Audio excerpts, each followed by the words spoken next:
Responsibility accounting, उत्तरदायित्व लेखांकन। मैं डॉक्टर अपूर्व माथुर, सहायक आचार्य लेखा एवं व्यावसायिक सांख्यिकी, गवर्नमेंट मंगल पीजी कॉलेज से। आज हमारा अध्ययन के लिए जो अध्याय है वो हमारे पास है रेस्पॉन्सिबिलिटी अकाउंटिंग। आज हम इसके बारे में लेक्चर देंगे, आपसे चर्चा करेंगे, आपको कुछ जानकारी देंगे। उत्तरदायित्व लेखांकन। उत्तरदायित्व लेखांकन किसे कहते हैं? सामान्य स्थिति में उत्तरदायित्व का मतलब किसी भी व्यक्ति को कोई रिस्पॉन्सिबिलिटी देना। व्यापार में किसको हम रिस्पॉन्सिबिलिटी देंगे? जो व्यापार के अंदर मैनेजर होगा, जो व्यापार के अंदर किसी कार्य के लिए उसको कार्य करने के लिए उसको नियुक्त किया गया है, उसको कार्य करने के साथ साथ उत्तरदायित्व प्रदान किया जाता है। भाई जो अधिकार है, अधिकार के साथ में आपका उत्तरदायित्व है, लेकिन उत्तरदायित्व का निर्धारण किस प्रकार करेंगे? तो जो उत्तरदायित्व का निर्धारण करने की जो प्रक्रिया होती है, जो विधि होती है, जिसके लिए उसको नियुक्त किया गया है, जो काम वह कर रखा है, वो काम उसने सही ढंग से किया है या नहीं किया है। वस्तुतः जो अभी हमने कुछ समय पहले वीडियो लेक्चर के अंदर देखा था, जहाँ पर हमने परफॉर्मेंस बस्टिंग की बात की थी, जहाँ पे हमने स्टैंडर्ड कॉस्टिंग की बात की थी, जहाँ पे हमने वेरिएशन की बात की थी, जहाँ बजटरी कंट्रोल की बात की थी, उसी की कड़ी के अंदर रिस्पॉन्सिबिलिटी अकाउंटिंग है। यदि हमने सब काम तो करा है लेकिन किसी को उत्तरदायित्व तो नहीं दिया है, तो उन काम को हम वैल्यूएशन कैसे करेंगे? उन काम के लिए हम किसी व्यक्ति को जिम्मेदार कैसे ठहराएंगे? और जब तक उसको जिम्मेदार नहीं ठहराएंगे तब तक उस कार्य के लिए, उस कार्य की सफलता संदिग्ध हो जाएगी। तो हम सबसे पहले बात करते हैं रिस्पॉन्सिबिलिटी अकाउंटिंग के अंदर। उत्तरदायित्व लेखांकन में विभिन्न क्रियाओं के निष्पादन में कार्यरत उत्तरदायित्व अधिकारी प्रबंधकों को सौंपे गए कार्य एवं अधिकारों के संबंध में बजट में निर्धारित आय, व्यय, लाभ, उत्पादन, विक्रय आदि लक्ष्यों के एवं प्राप्त मदों के समंकों की तुलना की जाती है। जो हमने उसको उत्पादन प्रबंधक है, उसको उत्पादन की कितनी जिम्मेदारी दी है, उसने कितना उत्पादन किया है, किस तरीके से किया है, लागत यानी कॉस्ट जो मैनेजर हैं उसकी लागत और वास्तविक लागत में कितनी अंतर है। विक्रय प्रबंधक को हम कहेंगे कि भाई कितना माल आपको बेचने के लिए उत्तरदायित्व दिया था, कितना माल आपने बनाया है, कितना माल आपने बेचा है। क्रय जो प्रबंधक है, इन सभी जो विभिन्न प्रकार के हमारे पास घटक है, जो हमारे पास फंक्शन है व्यापार के, उन सभी फंक्शंस का हमको यह देखना है कि उनके जो प्रबंधक हैं उन्होंने जो कार्य उनको सौंपा गया है उन कार्य को सही तरीके से किया है या नहीं किया है। इन चीज़ का लेखांकन करना या इस चीज़ के मेजरमेंट को करना को हम रिस्पॉन्सिबिलिटी अकाउंटिंग कहते हैं। उत्तरदायित्व लेखांकन वस्तुतः उत्तरदायी व्यक्तियों को उनके द्वारा अथवा उनके अधीनस्थों द्वारा उनके निर्णय के अनुसार संपन्न कार्यों और निर्णयों के लिए उत्तरदायित्व प्रतिवेदन तैयार कर स्वयं उन्हें तथा प्रबंध के अपवाद सिद्धांत के अनुसार उच्च अधिकारियों को प्रस्तुत करना है। यानी उन्हें एक रिस्पॉन्सिबिलिटी का स्टेटमेंट तैयार करना है कि हमें यह काम करने के लिए कहा गया था, हमने और हमारे अधीनस्थों ने मिलकर इसको काम किया गया है या नहीं किया। जैसे एक विक्रय प्रबंधक है, उसको कहा गया है कि भाई आपको 1 लाख यूनिट का 1 महीने में विक्रय करना है, तो विक्रय प्रबंधक की रिस्पॉन्सिबिलिटी है कि वह स्वयं और उसके अधीनस्थ जो सेल्स रिप्रेजेंटेटिव लगे हुए हैं वो सब मिलाकर वस्तुतः 1 लाख यूनिट का विक्रय कर पाए हैं अथवा नहीं कर पाए। नहीं कर पाए तो उनके कारणों को ढूंढना है, उसके उन कारणों को दूर करना है, उनकी परफॉर्मेंस को देखना है, उनके निष्पादन को देखना है, और यदि कर लिया है, अच्छा काम किया है, तो उन्हें और इंसेंटिव देना है ताकि वह और अच्छे से काम कर सके। ये रिस्पॉन्सिबिलिटी अकाउंट का अर्थ हो गया। अब हम बात करेंगे परिभाषा की। विभिन्न जो प्रोफेसर्स हैं उन्होंने रिस्पॉन्सिबिलिटी अकाउंटिंग की परिभाषाएं प्रस्तुत की है। जैसे चार्ल्स टी हार्नियन के अनुसार उत्तरदायित्व लेखांकन एक ऐसा तंत्र है जो प्रत्येक उत्तरदायी केंद्र के लिए बनाई गई योजनाओं, बजट एवं उस केंद्र द्वारा किए गए वास्तविक निष्पादन में विचलनों का मापन है, जिसके आधार पर उत्तरदायी केंद्र के प्रधान का दायित्व था। हम क्या कर रहे हैं, जब हम बात करते हैं रिस्पॉन्सिबिलिटी अकाउंटिंग है, तो कहीं ना कहीं इसके अंदर वेरिएंस एनालिसिस भी आ जाता है कि जो हमने प्रमाप निर्धारित कर रखे हैं, जो हमने बजट निर्धारित कर रखे हैं, और वास्तव में जितना परफॉर्मेंस या काम हुआ है उनके बीच में डिफरेंस कितना है, और उस डिफरेंस किन कारणों से हुआ है, और डिफरेंस के लिए रिस्पॉन्सिबल कौन पर्सन है। तो कहीं ना कहीं रिस्पॉन्सिबिलिटी अकाउंटिंग जो है वो विचलन लेखांकन या क्या कहते हैं वेरिएंस कॉस्टिंग, वेरिएंस अकाउंटिंग के बाद में हम नेक्स्ट स्टेप की बात करें तो रिस्पॉन्सिबिलिटी अकाउंटिंग आएगी। CIMA लंदन के अनुसार उत्तरदायी लेखांकन प्रबंध लेखांकन की वह पद्धति है जिसमें प्रबंध के विभिन्न स्तरों पर आरोपित उत्तरदायित्व के अनुसार जवाबदेही का निश्चयन एवं प्रबंध सूचना एवं प्रतिवेदन प्रणाली की स्थापना की जाएगी। एक नेक्स्ट वीडियो हम और बनाएंगे जिसमें हम ERP की बात करेंगे जो MIS के संबंध में है, प्रबंध सूचना प्रणाली। तो रिस्पॉन्सिबिलिटी अकाउंटिंग भी प्रबंध सूचना प्रणाली का एक अभिन्न अंग है।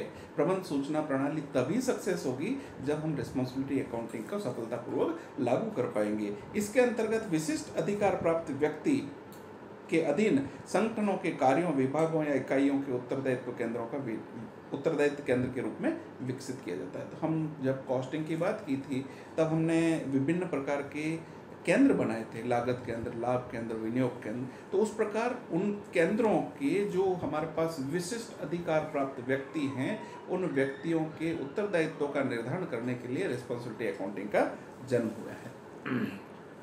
नेक्स्ट हम करेंगे कैरेक्टरिस्टिक्स एंड एलिमेंट, यानी उत्तरदायित्व लेखांकन की विशेषता क्या है, उत्तरदायित्व लेखांकन के क्या तत्व होते हैं। तो क्या क्या विशेषताएं लक्षण होती है। उत्तरदायित्व लेखांकन वस्तुतः वित्तीय लेखांकन अथवा लागत लेखांकन के समान लेखा पुस्तकों में लेखा करने की पद्धति नहीं है। यह कोई डेबिट क्रेडिट का सिस्टम नहीं है, ये कोई रेशियो निकालने का सिस्टम नहीं है। हम इसके अंदर एक सिस्टम डेवलप करते हैं जिससे जो रिस्पॉन्सिबल पर्सन है उसकी रिस्पॉन्सिबिलिटी हमको तय करनी होती है।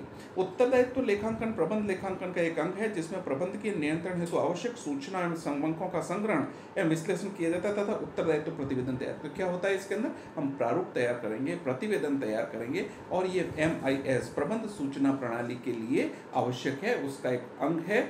या यह कहें कि MIS जो है वो उसका एक पार्ट है रिस्पॉन्सिबिलिटी अकाउंटिंग, जिसके अंदर हम प्रबंध की सूचनाओं का निष्पादन करते हैं।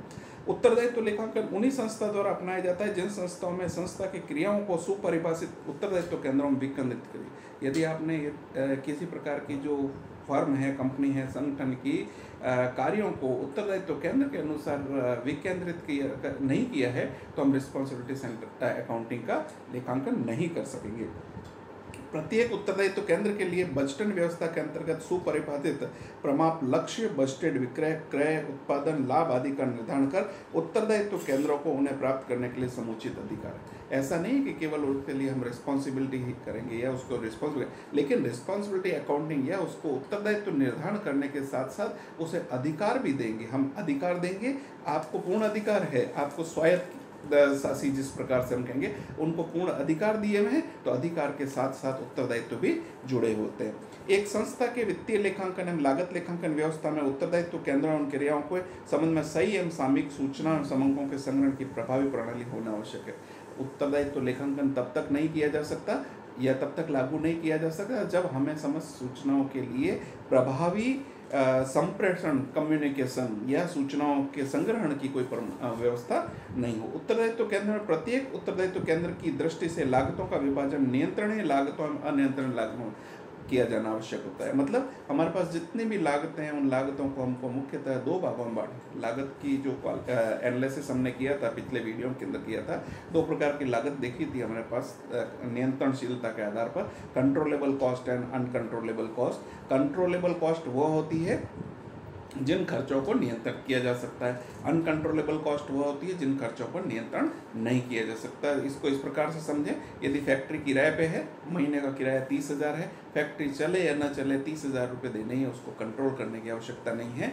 दूसरा, लाइट, यदि आपके पास में विद्युत या पावर जो है वो व्यर्थ ना जाए, जिस समय उपयोग नहीं हो रहा है आपने उस समय स्विच बंद कर दिया, ये कंट्रोलेबल होगा। तो हम लागत में किन तत्वों को ध्यान देंगे, जो हमारे पास कंट्रोलेबल होगा। कंट्रोलेबल को ही तो हम कंट्रोल करेंगे जब भी तो हमारे पास लागत कम आएगा। तो हमारे पास हम लागतों को नियंत्रणीय लागतों और अनियंत्रणीय लागतों में विभाजित करेंगे। उत्तरदायित्व केंद्र का अधिकारी प्रबंधक केवल उन्हीं लागतों के लिए उत्तरदायी होगा जो उसके या उसके अधीनस्थों द्वारा नियंत्रण की जा सकती है। यानी श्रमिकों का जो मजदूरी है वो कंट्रोलेबल हो गई, हमारे पास एक्स्ट्रा श्रमिक की आवश्यकता नहीं है, या हमने कंट्रोल करके कम से कम श्रमिक के भुगतान के अंदर माल का उत्पादन किया है। तो रिस्पॉन्सिबल केंद्र का जो अधिकारी है, उत्तरदायित्व केंद्र का अधिकारी, वो केवल उन्हीं चीज़ों के लिए अधिक रिस्पॉन्सिबल होगा जो कंट्रोलेबल कॉस्ट है। उत्तरदायित्व लेखांकन में उत्तरदायित्व केंद्र के लिए बजटेड पूर्व निर्धारित लक्ष्य लागतों और परिणामों से वास्तविक लागतों और परिणाम की तुलना करते हैं, यानी यानी विचलन एनालिसिस, वेरिएंस एनालिसिस करते हैं और उसके लिए हम प्रतिवेदन तैयार करते हैं और उन प्रतिवेदन के आधार पर जिस व्यक्ति को हमने अधिकार दिया है, जिस व्यक्ति को हमने उस विभाग का हेड बनाया है, उसको उसके लिए रिस्पॉन्सिबल बनाए जाते हैं। नेक्स्ट हमारे पास रिस्पॉन्सिबिलिटी सेंटर। उत्तरदायित्व केंद्र 3 प्रकार के होते हैं। नंबर 1 लागत केंद्र, नंबर 2 लाभ केंद्र और नंबर 3 विनियोग केंद्र। लागत केंद्र वह होती है जहां पर हमारे पास खर्चों का संग्रहण होता है, तो इन्हें व्यय केंद्र भी कहा जाता है। जब व्यावसायिक संस्था के किसी विभागों को सौंपी गई क्रियाएं बजट लागत में संपन्न करने के निर्देश होते हैं तो उत्तरदायित्व केंद्र को लागत केंद्र कहा जाता है। यदि आपको किसी कार्य के लिए यदि कार्य को संपादित करना है और उसके लिए आपको एक बजट दिया गया है तो आपके पास में वह रिस्पॉन्सिबिलिटी सेंटर कहलाएगा। CIMA शब्दावली के अनुसार लागत केंद्र से तात्पर्य किसी स्थान, व्यक्ति, उपकरण, विभाग अथवा इसके समूह से है जिसके लिए लागत एकीकृत की जा सके और लागत नियंत्रण के लिए काम ली जा सके। दूसरी हमारे पास लाभ केंद्र, इसको हम रेवेन्यू केंद्र कहेंगे, यानी एक तरह से सेल्स डिपार्टमेंट। लागत क्या हो गया? प्रोडक्शन डिपार्टमेंट हो गया। सेल्स लाभ केंद्र क्या हो गया? सेल्स डिपार्टमेंट हो गया। तो इसे आगम केंद्र भी कहते हैं। व्यावसायिक संस्था का वह विभाग जो संस्था की रेवेन्यू से संबंधित होता है, जैसे इस विभाग के संस्था के उत्पादक एवं सेवाओं का विक्रय। कभी कभी इसे वित्तीय निष्पत्ति केंद्र, फाइनेंशियल परफॉर्मेंस सेंटर भी कहा जाता है। सूक्ष्म अर्थ में लाभ बराबर आगम माइनस लागत होता है। इसलिए लाभ केंद्र में वस्तुओं एवं विक्रय की सेवाओं से प्राप्त आगम में से उन वस्तुओं और सेवाओं से संबंधित लागतों को घटाने के पश्चात उसके लाभ केंद्र की राशि ज्ञात करें। और तीसरा होता है विनियोग केंद्र। विनियोग का मतलब हमने कोई एक डिपार्टमेंटल स्टोर खोल दिया। यदि हमारे पास कोई एक कंपनी है, उसका एक पर्टिकुलर प्लेस के ऊपर हमने उसकी फ्रेंचाइजी खोल दी। जैसे पीटर इंग्लैंड कंपनी है, वो पीटर इंग्लैंड कंपनी की एक ब्रांच हमने हमारे शहर के अंदर खुल जाती है, तो वो एक तरह से विनियोग केंद्र हो गया। उत्तरदायित्व केंद्र की व्यवस्था सर्वश्रेष्ठ है। इस व्यवस्था के अंतर्गत उत्तरदायी विनियोक्ता केंद्र के प्रबंधक को लागम, आगम, विनियोजित पूंजी अथवा तीनों प्रकार का प्रभावी नियंत्रण होता है। जितना हमने कैपिटल लगाई है, जितना हमारे पास में हमने लागत लगा रहे हैं, उसमें लागत जब लगाने की बात आएगी तब वहाँ पर नियंत्रण और अनियंत्रित दोनों लागतें उसके साथ के अंदर सम्मिलित हो जाएगी। तो इस प्रकार का तीसरा लागत केंद्र हो गया। उत्तरदायित्व लेखांकन की उपयोगिता एवं लाभ की बात करेंगे हम यूटिलिटी एंड एडवांटेज के अंदर। प्रबंध शास्त्र में नियोजन एवं नियंत्रण को उच्च स्तरीय प्रबंध का प्रमुख कार्य माना जाता है। तो रिस्पॉन्सिबिलिटी सेंटर जो अकाउंटिंग किसका हो गया? टॉप लेवल मैनेजमेंट का कार्य हो गया। उत्तरदायित्व लेखांकन की अवस्था में इन दोनों प्रबंध की कार्यों की प्रभावी भूमिका रहती है कि नियोजन यानी प्लानिंग प्रॉपर हो और कंट्रोल प्रॉपर हो। इसके अंदर उत्तरदायित्व लेखांकन की प्रबंध की दृष्टिकोण से उपयोगिता को निम्नलिखित लाभों से अनुभव किया जा सकता है। नंबर 1, बृहत मध्यम आधार की व्यावसायिक संस्थाओं में संगठन संरचनात्मक सुधार होता है। अब संगठन के अंदर संरचनात्मक सुधार होगा, हमारे पास में हर व्यक्ति के लिए पृथक पृथक कार्य होगा या एक कार्यों का समूह होगा, उनको हमको उसके आधार पर लागत केंद्र की पहचान की जाएगी। तो लागत केंद्र की पहचान हुए बिना उत्तरदायित्व लेखांकन लागू नहीं किया जा सकता। उत्तरदायित्व लेखांकन तो आवश्यक है कि उत्तरदायित्व केंद्रों के कार्यों, लक्ष्यों एवं वांछित परिणामों को स्पष्टतः परिभाषित किया जाए। यानी जब हम रिस्पॉन्सिबिलिटी सेंटर बनाएंगे तो उसमें क्या क्या काम होना है, क्या उनका टारगेट है और उनकी क्या रिजल्ट होने चाहिए, ये सारा का सारा प्री डिफाइंड होता है। इससे विभागीय प्रबंधकों को कार्य करने में स्पष्टता रहती है। उनको पता होता है कि भाई हमें क्या कौन सा कार्य करना है और उन कार्यों के संबंध में हमें रिस्पॉन्सिबल ठहराया जा सकता है।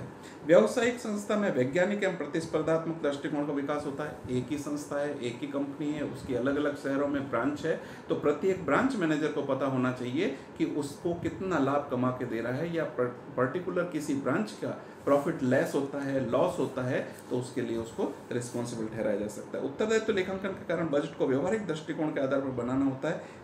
इसलिए उत्तरदायित्व केंद्र के प्रबंधकों एवं कर्मचारियों के मनोबल में वृद्धि होती है। जब हम रिस्पॉन्सिबिलिटी बात करते हैं तो हम आदर्श की बात नहीं करते हैं, हम वास्तविकता की बात करते हैं। जो हमारे पास प्रमाप प्राप्त किए जाने योग्य हो उनकी बात करते हैं। जब हम स्टैंडर्ड कॉस्टिंग की बात करते हैं तो वहाँ पे हम आदर्श प्रमाप, चालू प्रमाप और प्राप्य प्रमाप की बात करते हैं। तो जो हमारे पास में रिस्पॉन्सिबिलिटी अकाउंटिंग होती है उसके अंदर हम प्राप्त करे जाने योग्य प्रमाप की बात करते हैं, हम आदर्श प्रमाप की बात नहीं करते हैं। इससे कर्मचारियों के मनोबल में वृद्धि होनी पड़ती है। उत्तरदायित्व लेखांकन प्रतिवेदन संबंधी उत्तरदायित्व केंद्र के प्रबंधकों को विचलनों की सूचना देने हेतु प्रबंध के अपवाद सिद्धांत अर्थात अत्यावश्यक होने पर भी उच्च अधिकारियों को जवाब देना। यानी नॉर्मली आप व्यापार की कार्यकलाप कर रहे हो तो उसके लिए रिस्पॉन्सिबिलिटी सेंटर के अंदर जिस प्रबंधक को आपने उत्तरदायित्व किया है उसी को देखना है, उसको आगे सूचना देने की आवश्यकता नहीं है। सूचना देने की आवश्यकता तब होगी उच्च प्रबंधक को जब कोई अपवादजनक स्थिति होगी, तो उसकी हमको उच्च प्रबंधक को देना है। रूटीन के कार्य जो है वो डेली वाले मैनेजर ही करेंगे।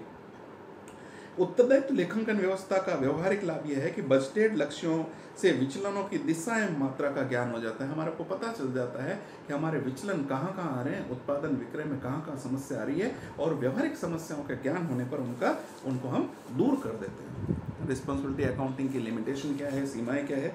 नंबर 1, लागतों का वर्गीकरण। रिस्पॉन्सिबिलिटी अकाउंट में बहुत सिंपल कह दिया, controllable cost and uncontrollable cost. Uncontrollable cost की कुछ चीज़ें हैं जिनको तो हम मान रहे हैं, लेकिन कंट्रोलेबल कॉस्ट जो है वो एकदम बिल्कुल कंट्रोलेबल कहने से हम ये सारी की सारी लागतों को नियंत्रण नहीं कर सकते। कुछ चीज़ें ऐसी होती है जो कंट्रोलेबल और अनकंट्रोलेबल कॉस्ट जो है वो एक दूसरे में समावित होती है, तो हम कितना भी प्रयास कर लें उनको हम पृथक पृथक नहीं कर सकते, और ऐसी स्थिति में हमें लागतों के वर्गीकरण की समस्या आती है। उत्तरदायित्व केंद्रों की पहचान। रिस्पॉन्सिबिलिटी सेंटर का सबसे पहला काम है हमें 3 प्रकार के उत्तरदायी केंद्र बनाने होते हैं, लागत केंद्र, लाभ केंद्र और विनियोग केंद्र। और सबसे बड़ी समस्या ये है कि हम एक दूसरे से इतने जुड़े हुए होते हैं कि हम उसको पृथक पृथक उसका लेखांकन किया जाना संभव नहीं है। बिल्कुल आइडेंटिकल रूप से हम पृथक कर दें वह संभव नहीं होती है। संस्थागत लक्ष्यों की प्राप्ति के स्थान पर विभागीय लक्ष्यों की प्राप्ति पर केंद्रित होना।